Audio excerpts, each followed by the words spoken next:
நிறைய நோய்களுக்கு உணவு தான் மருந்து அப்படின்னு சொல்கிறது சும்மா கிடையாது. வெஜிடபிள் சாப்பிட்லாம், வெஜிடபிள் சூப்பாக சாப்பிட்லாம், சேலடாக சாப்பிட்லாம், நிறைய விஷயங்களை இதில் நம்ம சொல்லித்தரோம். இது நிறைய நோய்களுக்கு ஒரு பெரிய சப்போர்ட்டிவாக இருக்கும், நிறைய நோய்களை கண்ட்ரோல் பண்ணும். ஒரு சமயம் நம்ம எக்ஸசைஸே பண்ணலைன்னா கூட அந்த டயட் நம்மளை மெயின்டைன் பண்ணிக்கும். எக்ஸசைஸ் அப்படிங்கிறது ரொம்ப முக்கியம், மூச்சு பயிற்சி ரொம்ப முக்கியம், உணவு முறை முக்கியம். அதுக்கப்புறம் நோய் இருந்தால் மட்டும் நீங்கள் மருந்துகள் எடுத்துக்க வேண்டிய கட்டாயம் இருக்கும். இல்லைன்னா மருந்துகள் இல்லாமையே நிறைய நோய்களுக்கு நம்ம உணவுகள் மூலமாகவே கண்ட்ரோல் பண்ண முடியும் அப்படிங்கிறது தான் இதில் நான் சொல்கிறேன். இதை நீங்கள் தெரிஞ்சுக்கிட்டிங்கன்னா இப்போ நிறைய பேர் சொல்லுவாங்க வெரைட்டி இல்லை, இதில் கிடையவே கிடையாது.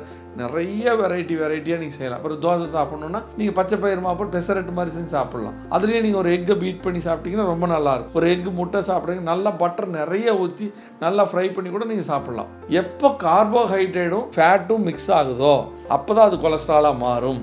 அறுவை சிகிச்சை இல்லாமல் உயர்தரமான சிகிச்சைகள் வழங்கப்படும். சரண்ஸ் ஹாஸ்பிட்டல்ஸ்.